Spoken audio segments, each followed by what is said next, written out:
I pulled the RV off the narrow, dusty road and into the shadow of Dead Man's Gulch.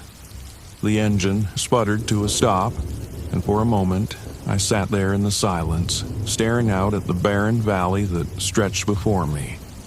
The Ruby Mountains loomed in the distance, jagged and dark against the fading light. This was what I wanted: isolation, quiet, and a place where the world couldn't find me. The RV had become my escape after Laura died. I could roam wherever I wanted, park wherever I pleased, and it felt like a kind of freedom. But now, sitting here in the middle of nowhere, I couldn't shake the feeling that I wasn't alone. The place had a weight to it, like the air was thick with something unseen, something waiting. I climbed out of the RV and stretched, the dry desert air biting at my skin as the temperature dropped with the setting sun. Dead Man's Gulch was as desolate as it sounded. I'd read about it in a ghost stories book I found at a thrift store. Some legend about miners who'd disappeared back in the late 1800s. They'd supposedly seen shadowy figures in the valley at night before the earth collapsed and swallowed them whole. I didn't believe in ghosts or cryptids or whatever nonsense the locals spouted about the place. I just wanted to be alone, away from the pitying glances, the endless condolences. No one understood how grief gnawed at you, hollowing you out until nothing was left. Setting up camp took all of 15 minutes. I parked the RV next to the remnants of an old mining camp, a few rusted-out carts, the skeletal remains of a cabin, and a collapsed mine shaft that disappeared into the hillside. It was perfect. No people, no distractions, just me, the desert, and the stars. The sun had dipped below the horizon by the time I finished dinner. Canned chili, nothing fancy.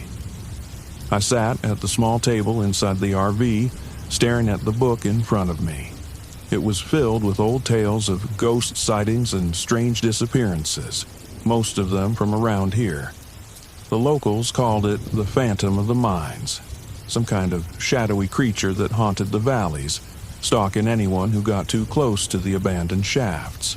I flipped through the pages, skimming over the accounts of miners who'd sworn they'd seen something dark moving in the fog just before disaster struck. I shook my head and closed the book. Ghosts, shadows, it was all bullshit. Laura would have laughed at the idea. She'd never been scared of anything. Not of the woods, not of the wild. She was fearless, but I wasn't Laura. As I cleaned up, the RV's lights flickered.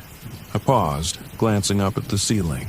The lights steadied again, and I let out a breath I hadn't realized I was holding. Just a glitch, I told myself. The RV was old. Things broke. But the air felt colder all of a sudden, and when I glanced out the window, I swore I saw movement.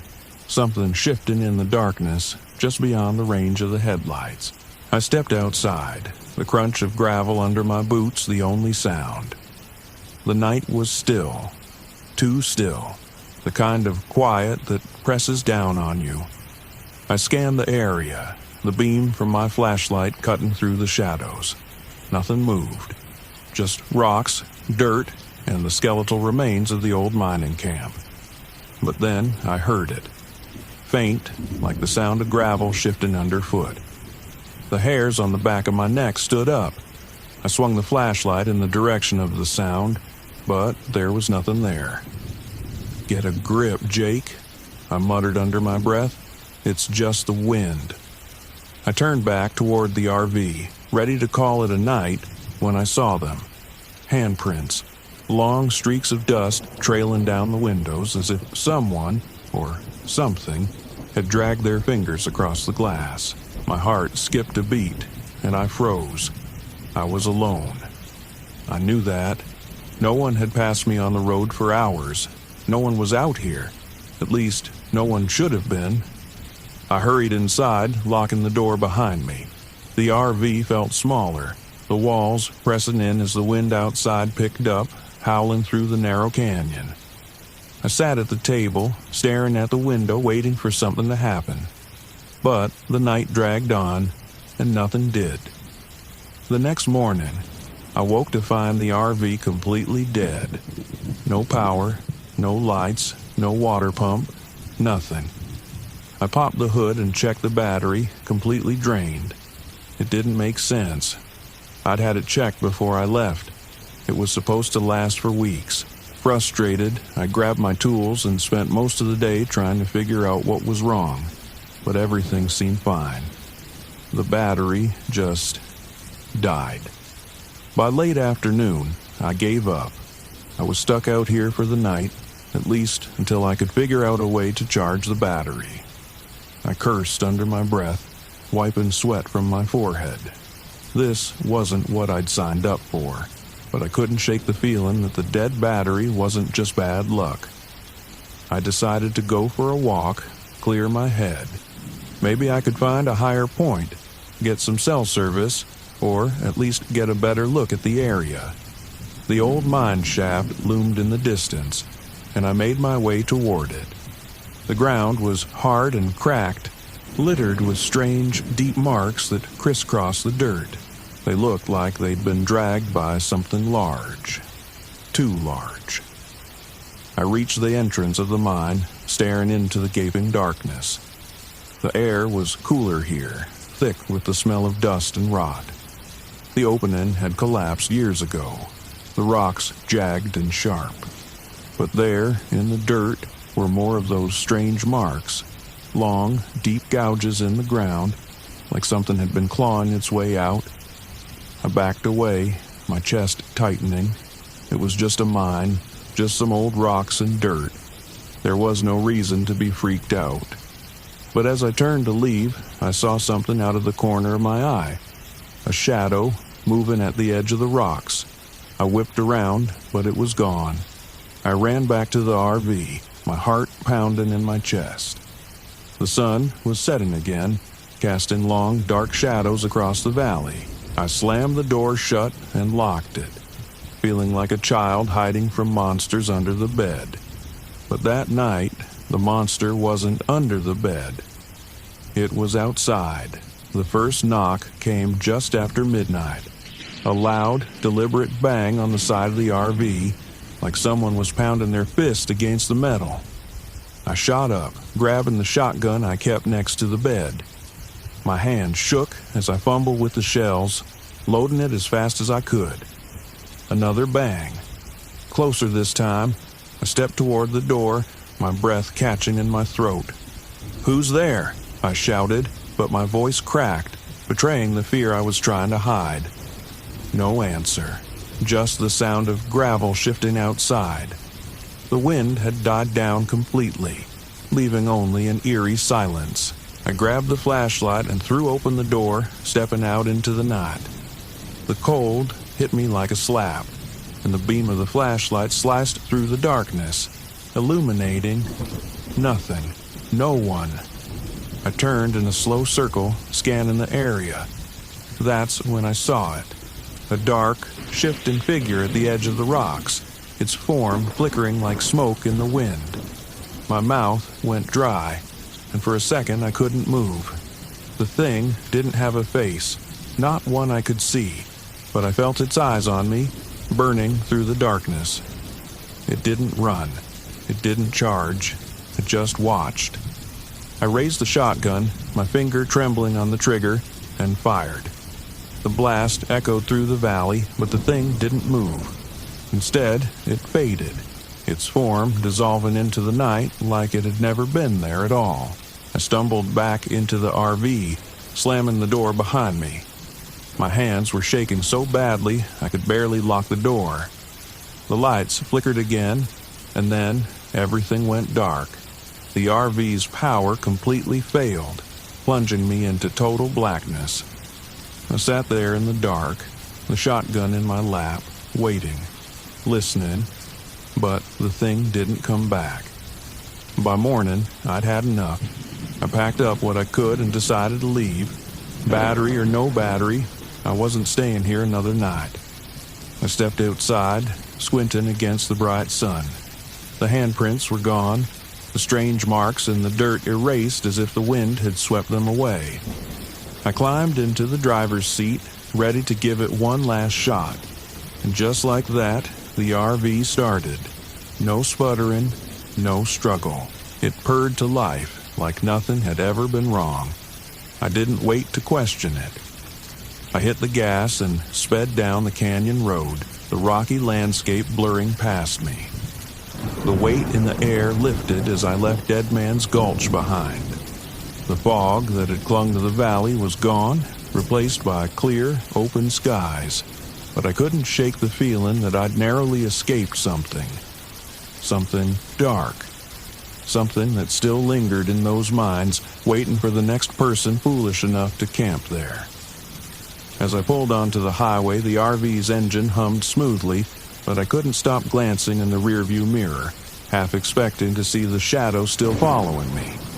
But all I saw was the endless road ahead. The Beast of Blackwater Ridge. I've always prided myself on being the guy who keeps his cool, no matter what. That's why I was leading this trip deep into the Blackwater Ridge. Monongahela National Forest was supposed to be a challenge, and I was ready for it. I'd hiked dozens of trails tougher than this, and I wanted to prove that to my old friends, especially Nate, who couldn't even set up a tent without breaking a sweat. But there's something about being miles away from civilization, surrounded by nothing but endless trees, that starts to mess with your head. As soon as we arrived, I could feel it. Not that I'd let anyone see that, of course. "Kara, you got the map?" I called out as we packed up the last of the gear. "Yep, but I doubt we'll need it with you in charge," she winked, slinging her backpack over her shoulder. I grinned. She knew how to stroke my ego. It was one of the things I loved about her. Nate, on the other hand, was struggling to adjust the straps of his pack. His face was already red, and we hadn't even started walking yet. "Can we take it slow, guys? I haven't done this in a while." "Sure, Nate. We'll pace ourselves," I said, trying to hide my impatience. Sarah, ever the practical one, rolled her eyes but said nothing. She was the scientist of the group, the one who'd be lecturing us about rare plants and ecosystems by the time we were halfway up the trail. She was here more for research than the hike, but I knew she could handle herself. We hit the trailhead late in the morning, the sun already filtering through the thick canopy above. The first couple of miles were easy enough, well marked, a few uphill climbs, nothing too rough. Nate fell behind pretty quickly, as expected, but we made enough stops to let him catch up. By the time we reached our first campsite, the air had a heavy, oppressive feel. The sun dipped below the trees, casting long, eerie shadows across the forest floor. The dense foliage seemed to swallow up the light, leaving us in a strange twilight. We set up camp without much trouble, although Nate complained about the weight of his gear the whole time. Our tents were cheap, sure, but they'd do the job. Sarah was meticulous, making sure her tent was perfectly aligned with the slope of the ground. "It's gonna rain tomorrow," she said, almost as an afterthought. "Clear skies right now," I pointed out, but she just shrugged. Night came quickly, faster than I expected. By the time we had the fire going, the forest had gone almost completely silent. No birds, no insects, just the crackling of the fire and the occasional rustling of leaves. It was weird. I'd been in plenty of forests, but something about this one felt off. "You guys hear that?" Nate said, glancing around nervously. "Hear what?" Kara asked, stirring the pot of stew she'd made. "The fire?" "No, it's like, I don't know, like something moving out there." I paused, listening. At first, there was nothing, but then I heard it too. Soft, distant, and low. A growl, almost like the sound of a heavy breath. "Coyotes," I said, trying to sound confident. "Nothing to worry about. They're probably more scared of us than we are of them." But I saw Sarah tense up. She was studying the woods beyond the firelight, her face set in concentration. I didn't like that. When I turned back to Nate, he was pale, fidgeting with his hands. "Maybe we should keep the fire going all night," he said. "Relax, Nate. We're fine. Nothing's coming near us." But the truth was, something felt off. Even I couldn't shake it. The second day was rough.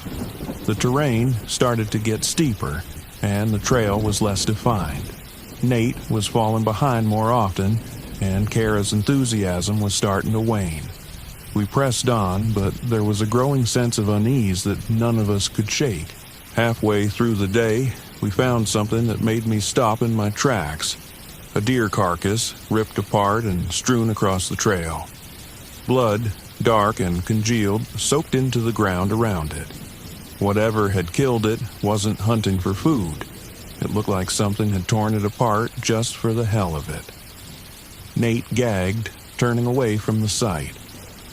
"What the hell?" Kara knelt beside the body, her face a mix of curiosity and horror. "This wasn't a bear. Look at the size of these tracks." I crouched down next to her. She was right. The prints were huge, human-like, but twisted, like something was wrong with the feet. There were long, deep claw marks gouged into the dirt. I glanced at Sarah. Her face was pale, her brow furrowed in deep concern. "This isn't normal," she whispered. "We should go back." TJ, the confident TJ who could handle anything, suddenly felt a sliver of doubt crawl up his spine. "Nah, we're fine," I said, brushing it off.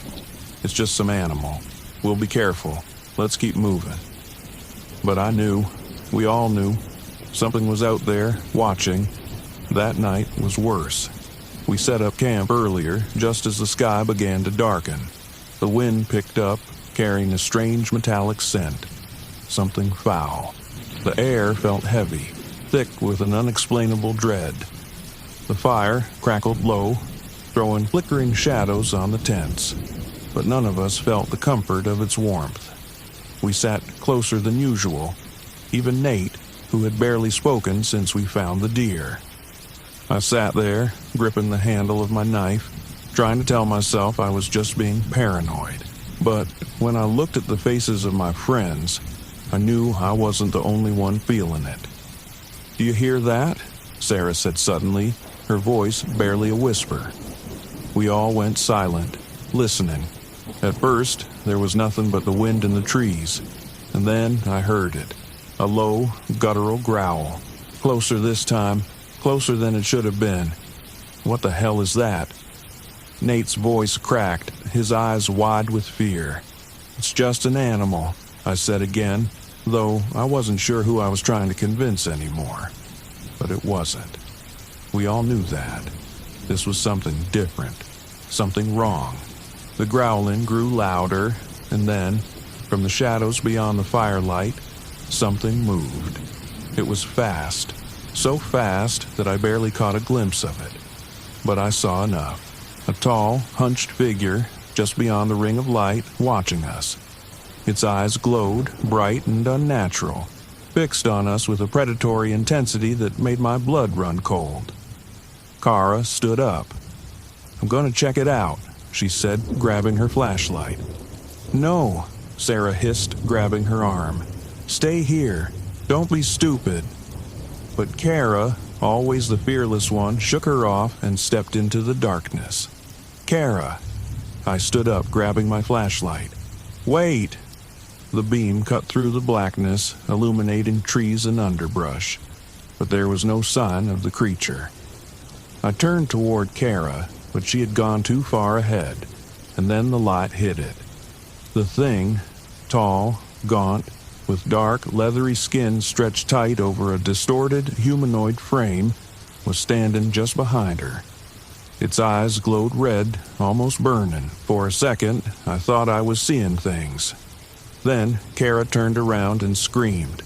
The creature lunged. "Kara!" I shouted, running toward her. But it was too late. The thing moved impossibly fast, grabbing her and dragging her into the darkness. Her scream cut short, replaced by the sound of something wet and tearing. I stood frozen, my heart pounding in my chest, unable to process what I'd just seen.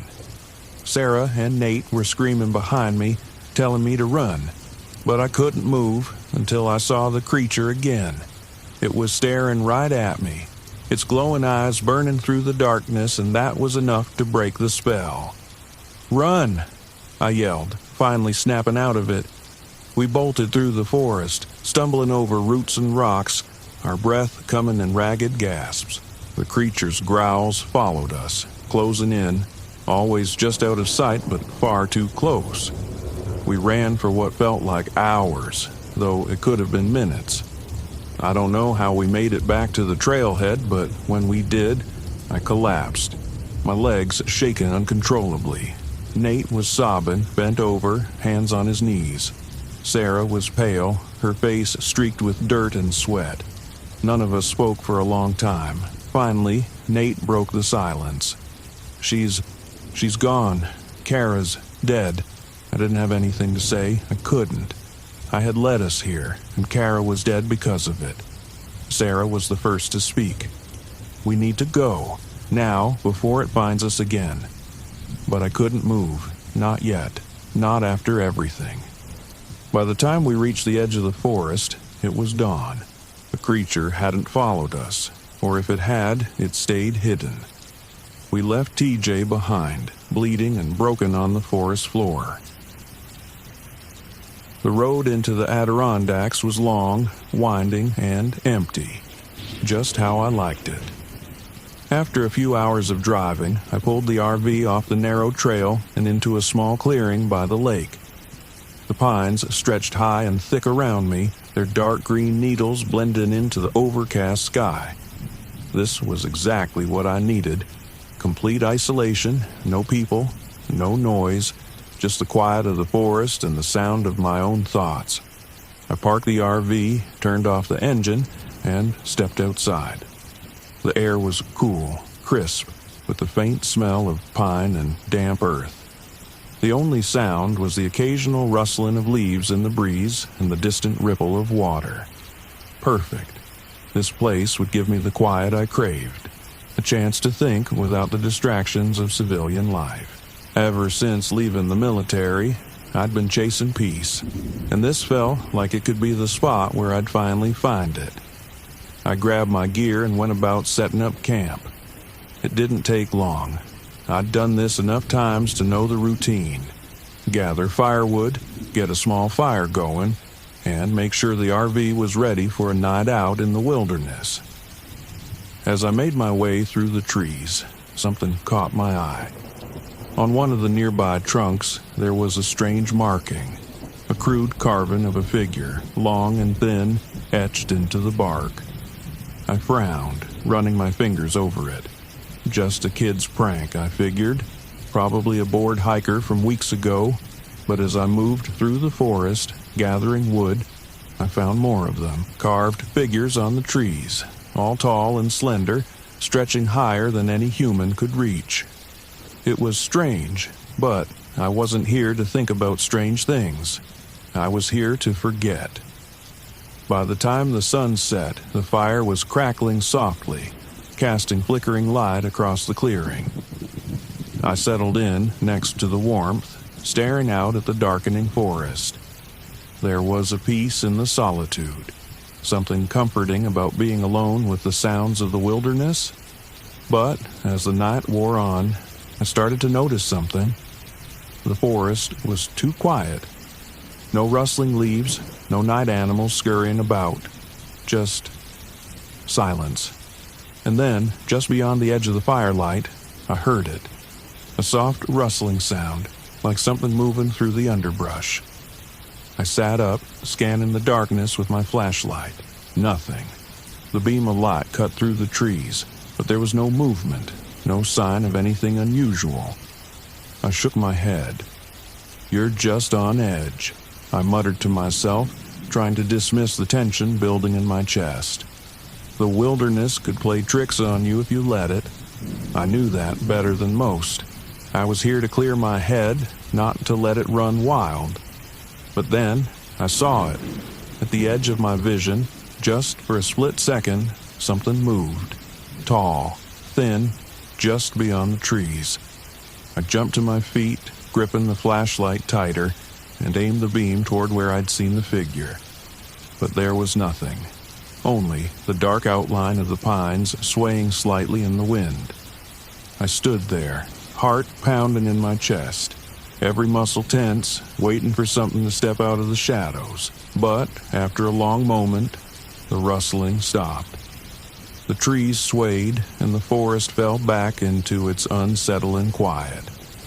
I forced myself to sit back down, staring into the fire, trying to shake off the feeling that someone, or something, was watching me. The next morning, I woke early, determined to shake off the nerves from the night before. I grabbed my gear and decided to hike deeper into the woods. Maybe if I put some distance between myself and the campsite, I could clear my head. The trail was faint, barely more than a thin path winding through the trees. As I walked, I found more of the carvings on the trees, each one stranger than the last. They were everywhere, slender, elongated figures with no faces, all staring outward, all watching. The forest felt darker here, the canopy thick enough that the sunlight barely broke through. About an hour in, I reached a ridge overlooking the valley. The view was stunning. Endless trees stretching out below, the mountains rising in the distance. I was about to pull out my camera when I heard footsteps behind me. "Mornin'," a voice said. I turned to see an older man, probably in his 60s, standing a few feet away. He was holding a bundle of firewood in his arms, his face weathered and sun-creased, like someone who'd spent his entire life outdoors. "Didn't expect to see anyone out here," I said, giving him a nod. "Not many people come this deep into the forest," the man replied, his voice low and rough. He looked me up and down, then glanced toward the valley. "You camping nearby?" "Yeah, just over by the lake, trying to get some quiet." He gave me a long look, his expression unreadable.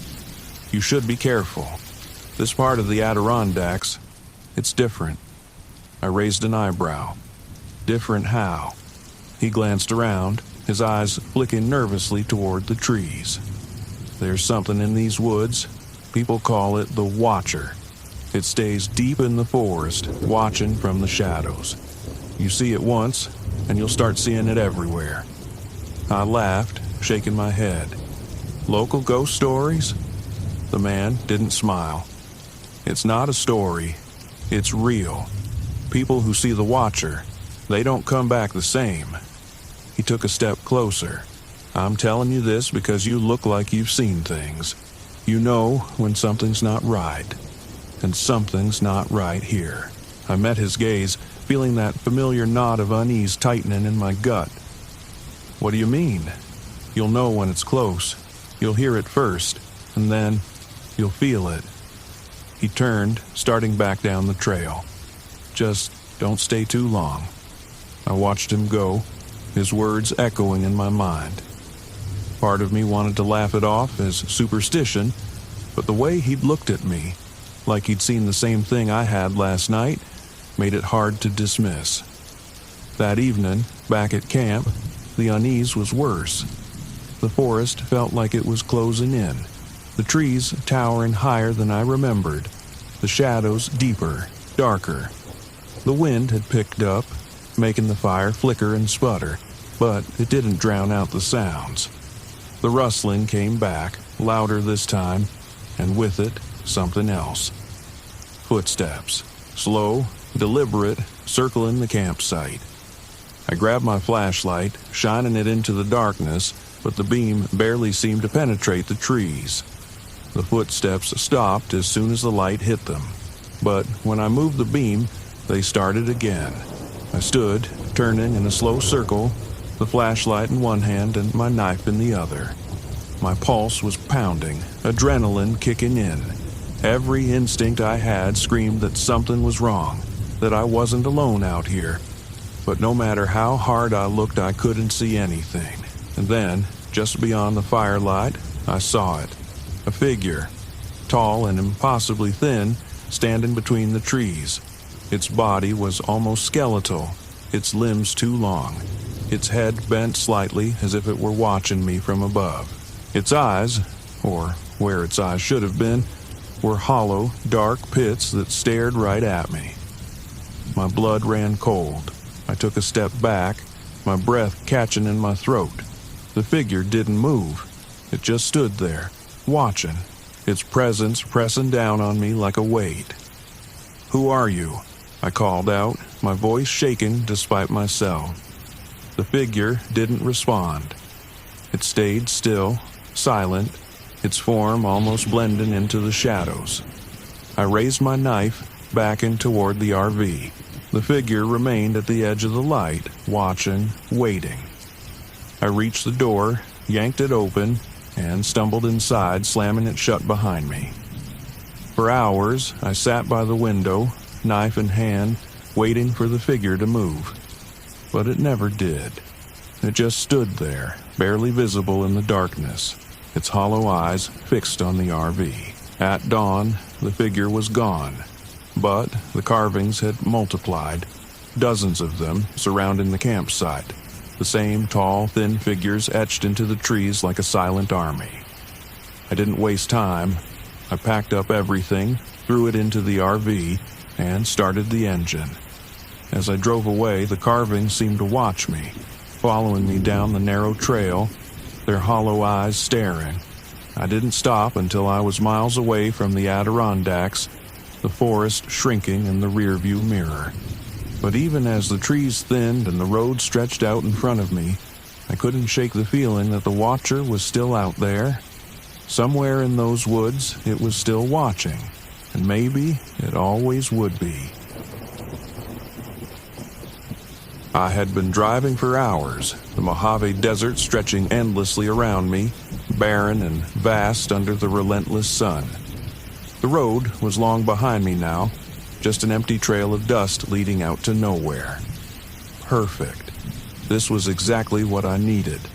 A break from work, from the grind, from people. Out here, there was nothing but silence and space.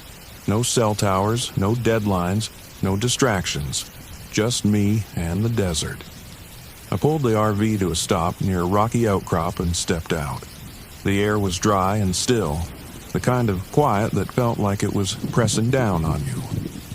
I took a deep breath, inhaling the warm scent of sand and stone. This was my escape. No buzzing phone, no frantic emails, just the open sky and the endless horizon. I set up camp quickly, parking the RV in the shade of the rock formation and pulling out my gear. I wanted to explore before the light faded. There was something about the desert that always fascinated me. The way the landscape shifted from harsh to beautiful in a matter of hours. But right now, I was focused on one thing: silence. After weeks of being glued to my phone, running from meeting to meeting, the thought of being completely disconnected was a relief. No cell reception out here, no GPS signal, just me and the land. As I unpacked, I heard it. A faint sound, almost too soft to notice. A rhythmic beeping. At first, I thought it was something inside the RV, maybe an alarm or a piece of equipment malfunctioning. But after a quick check of my gear, everything seemed fine. The sound persisted, though, steady and faint, like a pulse just beneath the surface. I stepped outside, trying to pinpoint where it was coming from, but the desert was quiet. The only sound was the faint wind rustling through the rocks. I brushed it off, assuming it was some distant echo of the RV's systems, and finished setting up camp. As the sun began to sink below the horizon, I felt that familiar sense of calm wash over me. This was why I came here, to escape, to let my mind breathe. But that night, the beeping came back. I was sitting by the campfire, watching the flames flicker against the darkening sky, when the sound returned, clearer this time. It was still faint, but persistent. A soft, rhythmic pulse, like something distant calling out. I stood, trying to shake off the uneasy feeling that was creeping up my spine. I wasn't the type to get spooked easily. Logic and reason were my tools, and they had served me well in the world of engineering. But there was something about the sound, something that felt wrong. I grabbed my flashlight and stepped away from the fire into the darkness. The desert stretched out before me, vast and empty. I started walking, following the faint sound, the rhythmic pulse growing louder as I moved away from the RV. For a while, I saw nothing but sand and rock. The beeping seemed to fade, then grow louder again, like it was moving with me, always just out of reach. I kept walking, the beam of my flashlight cutting through the night, but every time I thought I was getting closer, the sound slipped away. Finally, I stopped. My pulse was racing now, my breath coming in short, sharp bursts. The beeping had faded again, leaving me standing alone in the middle of the desert. The silence around me was heavy, almost suffocating. I turned back toward the RV, the fire still glowing faintly in the distance. As I walked, the beeping returned, faint but steady, like a distant heartbeat. The next morning, the sound was gone. The desert was still, quiet, as if nothing had happened. I told myself it was just my mind playing tricks on me. Isolation could do that. The vast emptiness of the desert, the absence of any familiar sounds, it could mess with your head. I decided to hike further out, hoping to clear my mind. The landscape stretched endlessly in every direction, the sun already beating down on the sand. I grabbed my gear, making sure I had plenty of water, and started walking toward a rocky ridge I had spotted in the distance. Halfway there, I saw him. A man walking toward me from the opposite direction, his figure small against the endless desert. I hadn't expected to see anyone out here. This was a remote area, far off the beaten path. As the figure grew closer, I could make out an older man, his clothes worn and dusty, his face lined and weathered from the sun.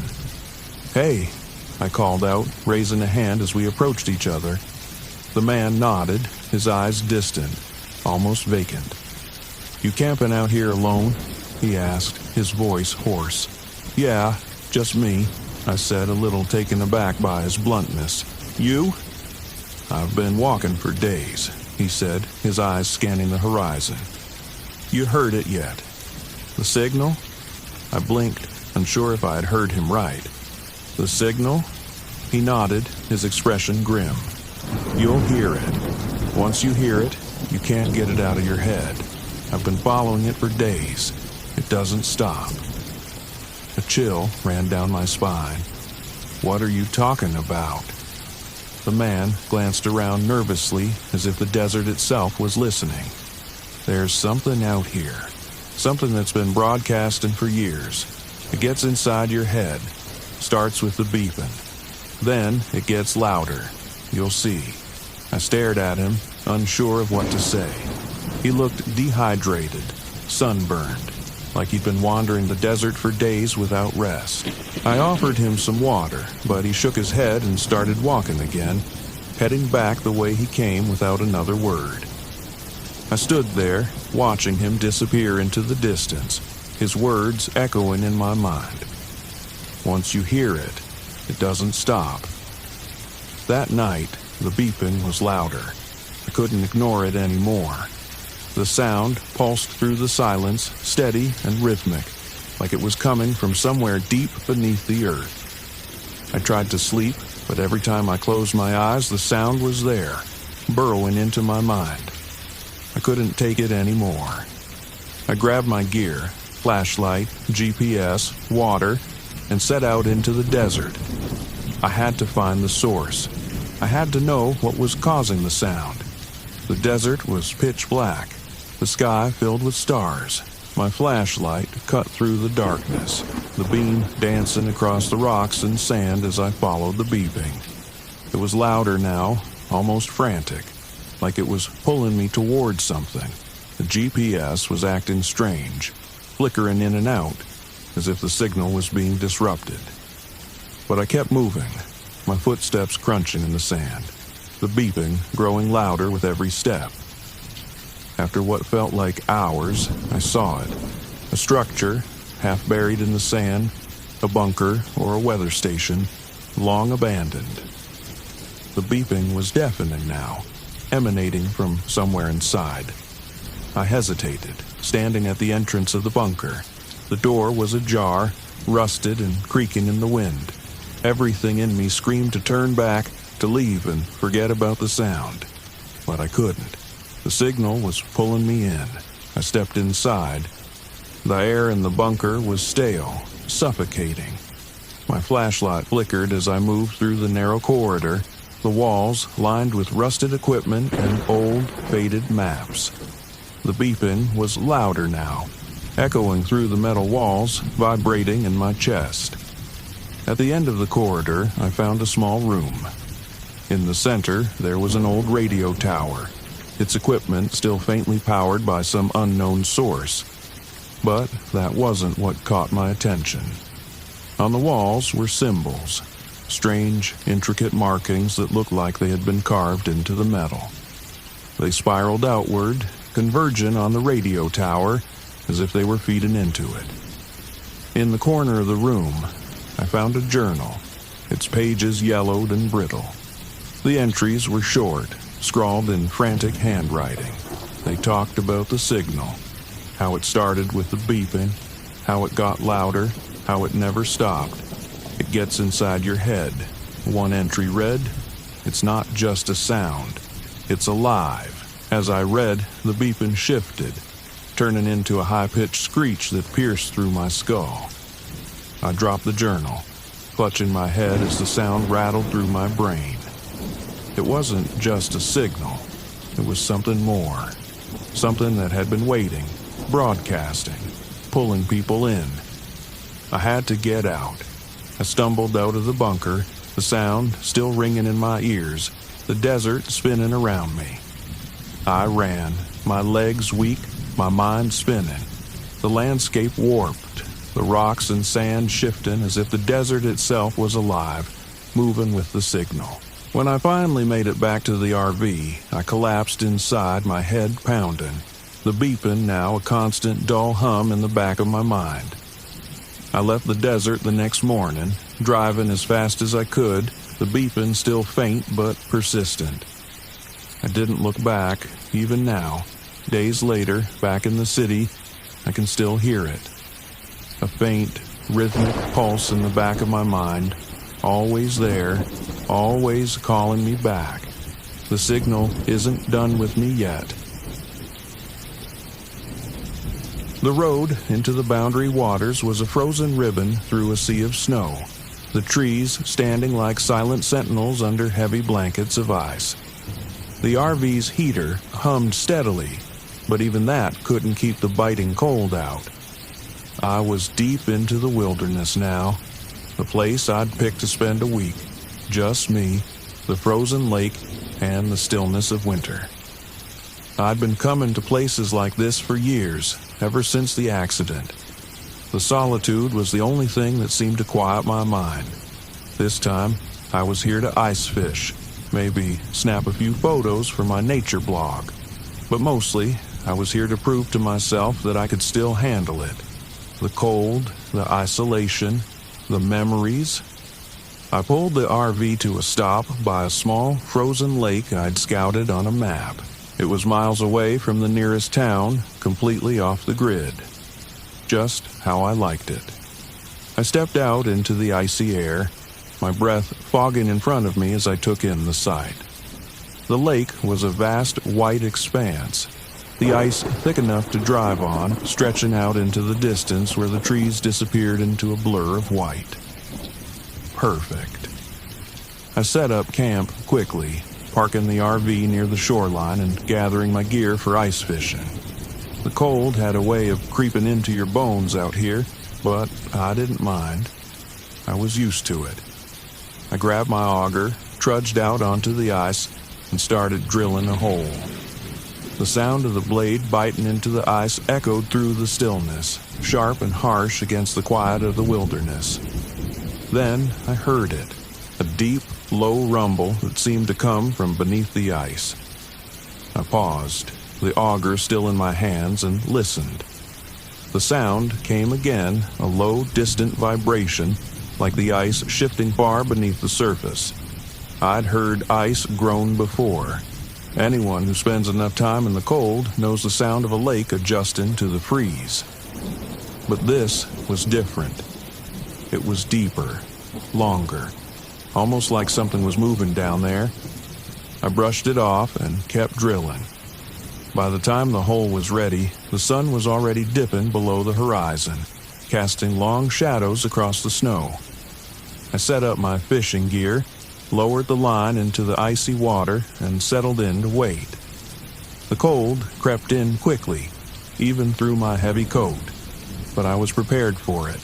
I'd done this 100 times before, and the routine was comforting. But that sound, the rumble beneath the ice, kept creeping back into my thoughts. As night fell, I lit a small fire near the shore, the flames flickering weakly against the chill. I sat by the fire, staring out at the frozen expanse of the lake. The stars were starting to appear in the clear sky above, bright and distant. And then I saw it, a light, faint, flickering, and coming from beneath the ice. At first, I thought it was a reflection, maybe the moonlight hitting the ice in just the right way. But as I watched, the light moved, slow and steady, as if something was drifting beneath the surface. I blinked, rubbed my eyes, but it was still there, faint and irregular, like a lantern swaying beneath the ice. I stood, my heart pounding in my chest, and walked toward the lake. The light seemed to pulse, growing brighter for a moment, then dimming again, always moving, always just out of reach. I tried to rationalize it. Maybe it was a trick of the light, or a reflection of something from the sky. But deep down, I knew better. There was no one else out here, no one who could be moving under the ice. The rumble came again, louder this time, vibrating up through the soles of my boots. I took a step back, suddenly feeling exposed out there on the open ice. The wind picked up, howling through the trees, and I turned back toward the RV, my mind racing. The light, the sound, something wasn't right. The next morning, I couldn't shake the feeling that something was wrong. I went back out onto the lake, determined to make sense of it all. The sun was barely up, and the cold was more biting than ever. As I walked, I glanced back toward the hole I'd drilled the day before. Something was off. There, by the edge of the hole, was a long, jagged crack running across the ice. The crack hadn't been there yesterday. It snaked out in a jagged line, as if something had pressed up from below. I knelt down, running my gloved fingers along the crack, feeling the cold seeping through the ice. The surface felt thin, too thin for the middle of winter, and then I noticed something glinting just beneath the ice. I leaned closer, peering into the crack. At first it looked like a piece of metal, rusted and sharp, lodged beneath the surface. I reached into the cold water, pulling it free. It was old, jagged, like part of a machine, but there was no reason for it to be here. The nearest road was miles away, and there hadn't been any mining or construction in the area for years. The metal was strange, sharp and smooth, like it had been cut clean. As I held the piece in my hand, the rumbling came again, louder now, closer. I stood quickly, scanning the lake. The light was back, faint but steady, moving beneath the ice closer than before. My pulse quickened, and I felt a cold sweat break out under my coat. Something was down there. Something was moving. I backed away from the crack, my mind racing. The metal, the light, the sound. It all pointed to something beneath the ice, something unnatural. But what? The stories I'd heard over the years about strange things beneath the frozen lakes, about disappearances and creatures buried deep in the ice, came flooding back. I'd always dismissed them as nonsense, campfire stories to scare the newcomers. But now, standing there in the middle of the frozen lake, I wasn't so sure. I needed answers. Later that day, as I was gathering more firewood, I came across an old ice fishing shack near the edge of the lake. It looked abandoned, but there were fresh footprints in the snow leading up to the door. Curious, I approached, knocking lightly before pushing the door open. Inside, I found an older man, hunched over a small stove, warming his hands. His face was weathered, his beard streaked with gray, and he looked up at me with tired eyes as I stepped in. "Didn't expect to see anyone out here," I said, trying to keep my voice steady. The man grunted, his eyes narrowing. "Not many come this deep into the wilderness." I hesitated. "I've been hearing strange sounds under the ice, and I saw a light last night moving beneath the surface. Do you know anything about that?" The man's expression darkened. He turned back to the stove, staring into the flames. "You shouldn't be out on that lake," he said quietly. "There are things beneath the ice, things that shouldn't be disturbed." "What do you mean?" I asked, my heart pounding. The man sighed, rubbing a hand across his face. "There's an old mining operation under that lake, abandoned long ago. They were digging deep, too deep. Some say they woke something up down there. Ever since, strange things have happened. People go missing. The ice breaks when it shouldn't. And that light, it's not the only thing that moves down there." A chill ran down my spine. "What's under there?" The man shook his head. "I don't know, but I've been coming out here for years, and I've seen enough to know when something isn't right. The lake's alive. It's watching you." That night, the light beneath the ice returned, brighter than before, pulsing like a heartbeat. I watched from the RV, my breath fogging up the window as the rumbling beneath the ice grew louder, more insistent. I knew I couldn't stay. Whatever was beneath the lake, it was waking up. I packed my gear quickly, throwing everything into the RV.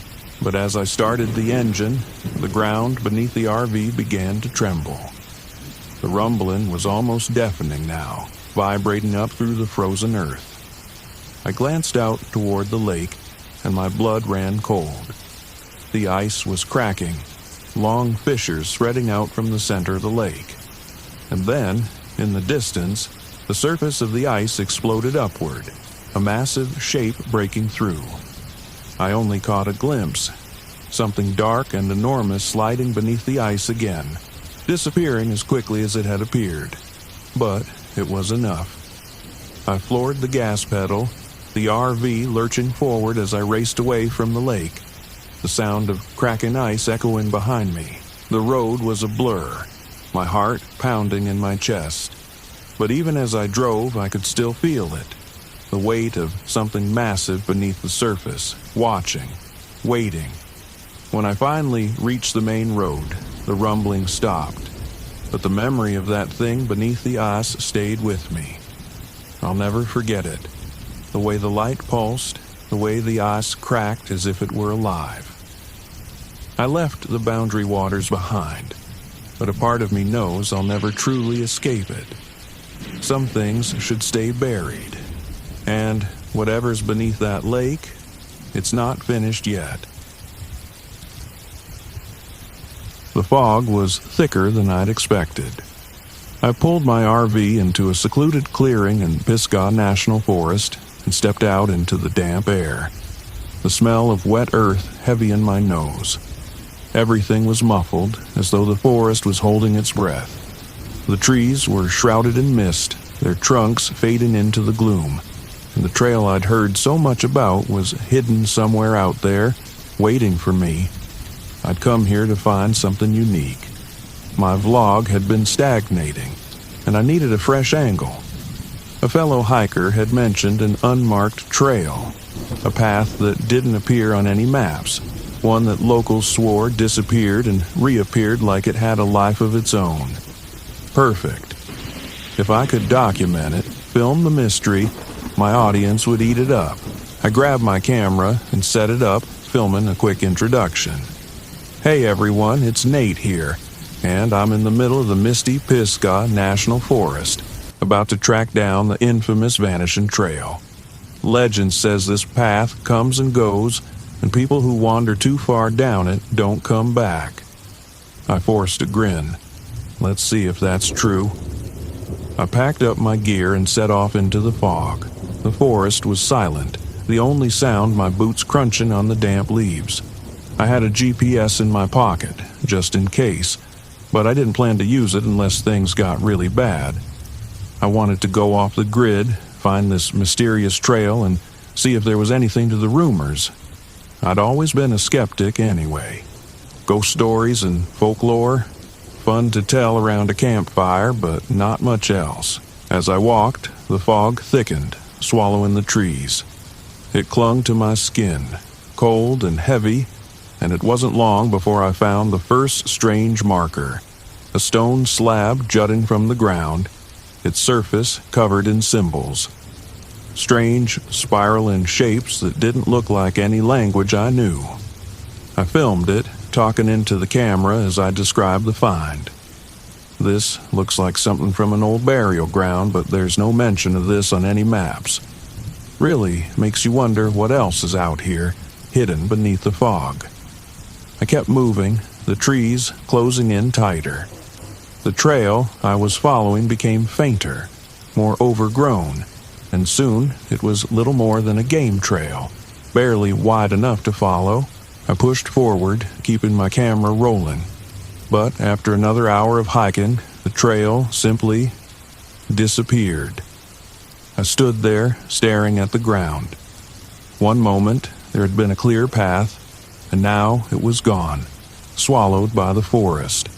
The mist curled around the trees, thick and almost suffocating, but I was certain I'd been on the right trail. I checked my GPS, but the signal flickered weakly. The screen showed that I was in the middle of nowhere, no path, no landmarks. Just a blank screen with a blinking dot. Me, standing alone in the fog. Okay, I muttered, you've dealt with worse. I turned back the way I'd come, but the forest looked different now. The trees seemed closer together, the undergrowth denser. The fog was disorienting, and I had to rely on instinct to retrace my steps. The GPS was useless. I kept walking, scanning the ground for signs of the trail, but there was nothing. I was starting to feel uneasy. That's when I heard it. Footsteps, not mine. I froze, listening. The sound came from deeper in the forest, slow, deliberate footsteps crunching on the leaves. I turned, scanning the fog, but there was nothing, just the swirling mist. Then, out of the gloom, a figure emerged. An older man, his clothes tattered and damp, his eyes wide and vacant. "Hey!" I called, my voice echoing through the stillness. "You lost too?" The man looked at me for a moment, then shuffled forward. He seemed off. His clothes were torn, his face pale, and there was a distant look in his eyes like he wasn't entirely there. "I've been walking for days," he said, his voice hoarse. "The trail, it keeps changing." "Are you okay?" I asked, stepping toward him. He shook his head. "No one's okay out here." I frowned, feeling a cold knot of fear tighten in my stomach. "What do you mean?" "The trail, it moves. I've seen it, watched it disappear and reappear. It's not just a path, it's the forest. It doesn't want us to leave." I stared at him, my mind racing. This guy was either delirious or onto something. Either way, I didn't like the way he was talking. "Look, I have a GPS," I said, pulling it out. "We can find our way back."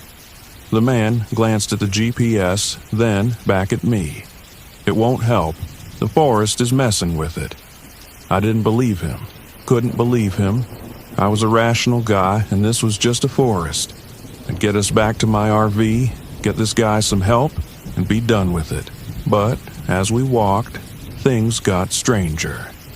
The mist thickened, wrapping around the trees like a living thing. The forest seemed to shift with every step. What had been an open path a moment ago would be choked with brambles when I looked back. Trees seemed to loom closer, twisting into unfamiliar shapes. The man, whose name I learned was Eli, grew more agitated with every passing minute. "It's watching us," he muttered. "It knows we're here." "Who's watching?" I asked, growing impatient. "The forest," he said, his voice barely a whisper. "It's alive, and it's been here long before we were." I ignored him, focusing on the GPS, but even that was failing me.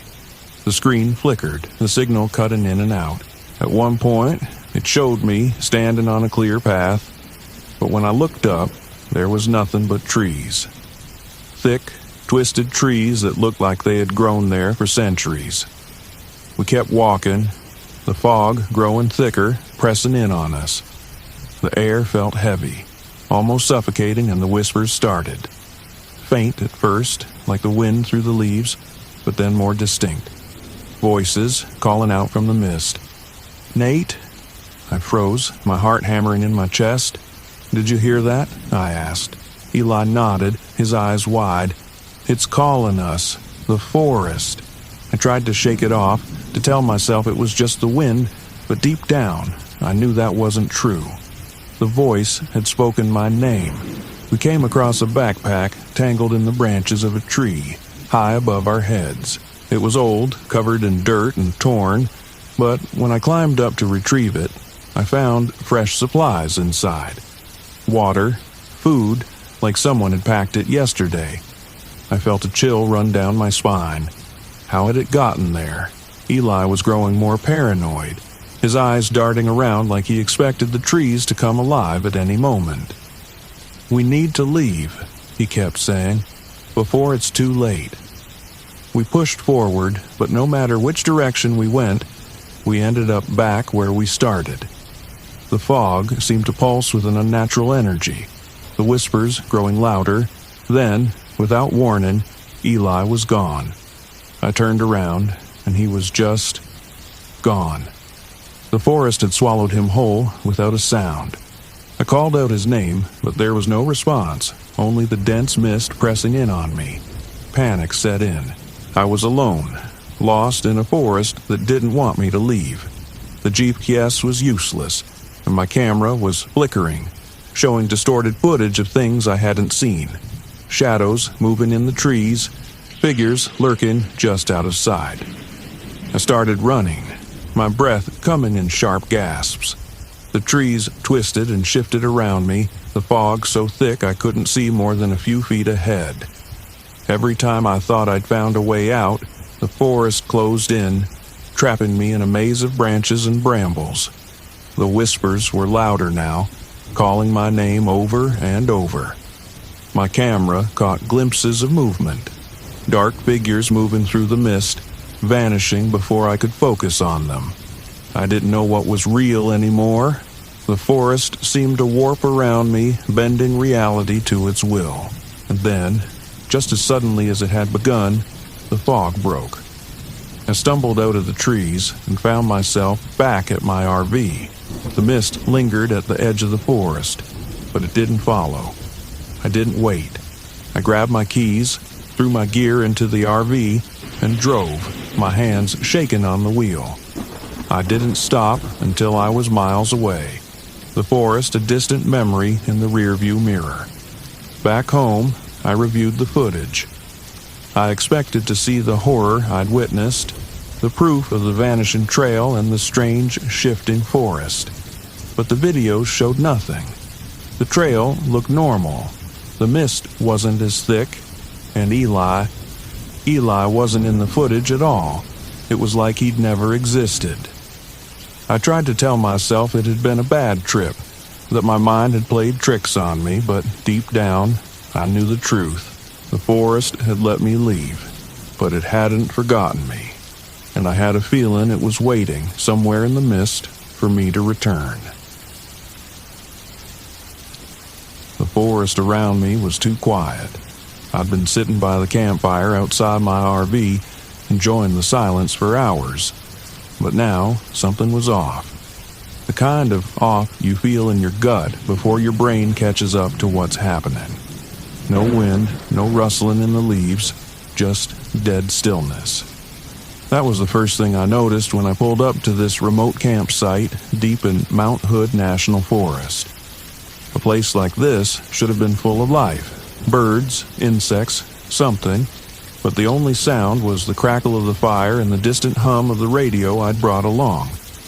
I needed quiet. After everything that had happened over the past year, I wasn't looking for distractions, just isolation. After my wife's death, nothing made sense anymore. People kept telling me I needed to move on. But the noise of life, the sympathy, the well-meaning advice, the friends who didn't know what to say, became unbearable. So I packed up and hit the road, hoping that the wilderness would give me space to think. Or maybe stop thinking altogether. I thought the forest would help. It had, until now. The radio's static broke the silence, a sudden burst of garbled noise that made me jump. I turned my head toward the RV, where the old ham radio sat inside. I hadn't even touched the thing in hours. It was an antique, one I'd brought along to mess around with in my downtime, but the signal had been dead all day. No stations, no chatter, nothing, until now. I stood up from the fire, walking over to the RV and ducking inside to check the radio. The static was louder, more insistent, like it was trying to form words but couldn't quite get there. I twisted the dials, searching for a clearer signal, but all I got was more white noise. Then, through the crackling, I heard it. A voice, faint and garbled, speaking numbers. 1, 3, 7, 8, 9. The numbers repeated over and over, mechanical and cold, like a voice from an old number station. It didn't make sense. I was miles from anywhere, and this was supposed to be a dead zone. No signal, no interference. The voice paused for a moment, then the numbers started again. 1, 3, 7. It sent a chill through me, but I told myself it was just some rogue signal bouncing off the atmosphere, maybe a military transmission.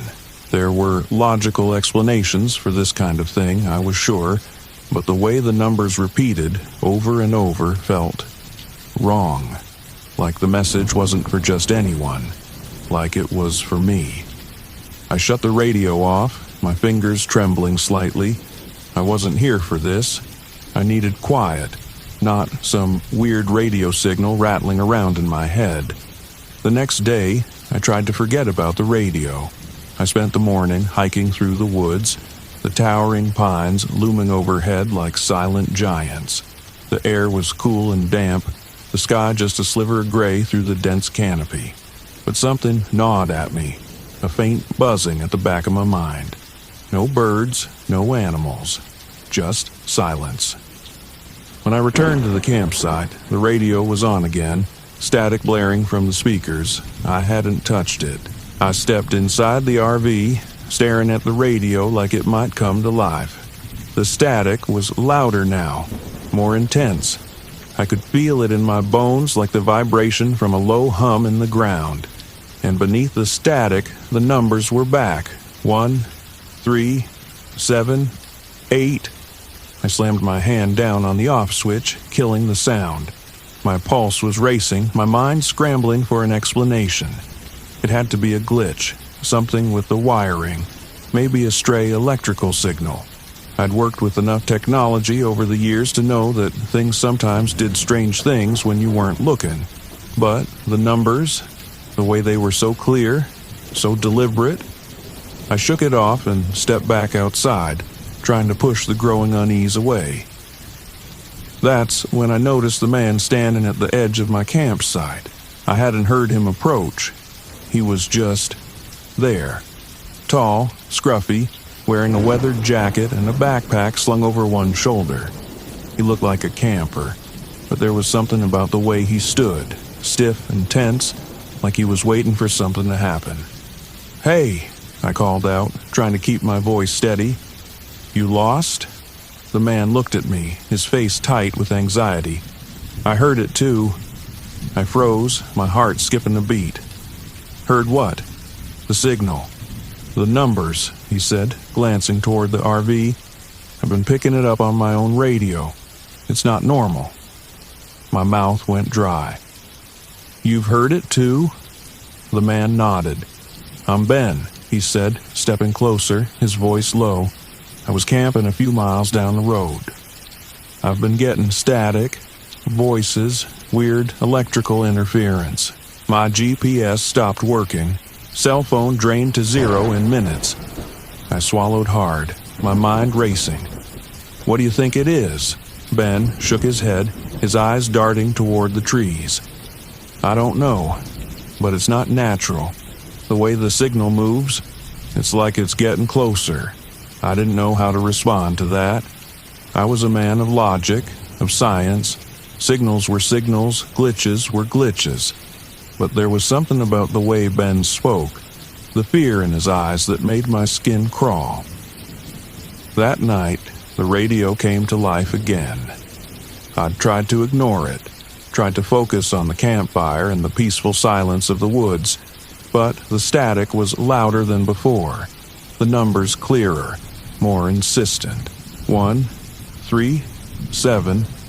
Ben was sitting across from me, his hands wrapped around a cup of coffee, his eyes constantly scanning the dark forest around us.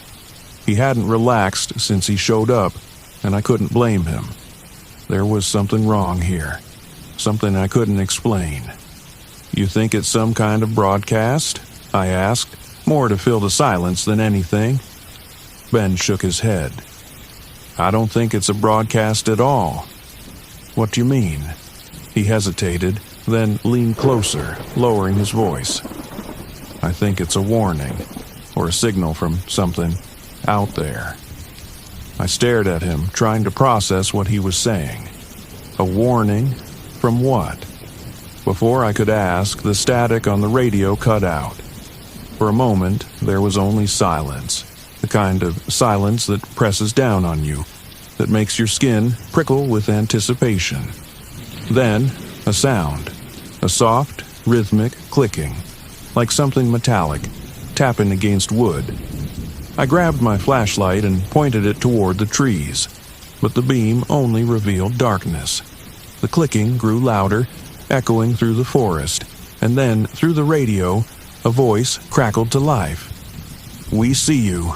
My blood ran cold. Ben's eyes widened, his face pale. "What the hell was that?" I whispered, my voice barely audible over the pounding of my heart. The voice repeated, distorted and mechanical. "We see you." I stood up, the flashlight shaking in my hand.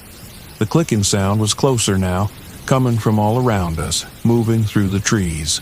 The forest seemed to pulse with energy, the air growing thick and heavy, like the atmosphere itself was alive. "I think we should leave," Ben said, his voice tight with fear. For once, I agreed. The next morning, I found Ben's tent abandoned. His gear was scattered around the clearing, but there was no sign of him. No footprints, no note, just the cold, empty forest and the low hum of static that had settled into the air like a living thing. I tried to follow his tracks, but they vanished in the thick underbrush. It was like he'd walked into the trees and disappeared. The GPS on my phone was useless, spinning me in circles, the battery draining faster than I'd ever seen. The static in my ears grew louder the further I went, like the signal was inside my head, vibrating through my skull. The numbers were back too, repeating over and over, etched into my mind. 1, 3, 7. By midday, I stumbled across something I hadn't expected. An old, dilapidated radio tower hidden deep in the woods. The metal was rusted, vines crawling up the sides, but it was still faintly humming with power. I climbed the tower, every step echoing in the stillness, my heart hammering in my chest. At the top, I found the source of the signal, a small, glowing device pulsing with an eerie, cold light. It didn't belong here. It wasn't part of the original tower. It was something else, something foreign. I reached out and touched it, and the static in my head exploded. The numbers, the clicking, the voices, it all crashed into me at once, an unbearable cacophony of sound. I stumbled back, nearly falling off the tower as the forest seemed to come alive around me. The lights returned, flickering in the trees, cold and mechanical. The clicking grew louder, more frantic, as if something was chasing me. I ran.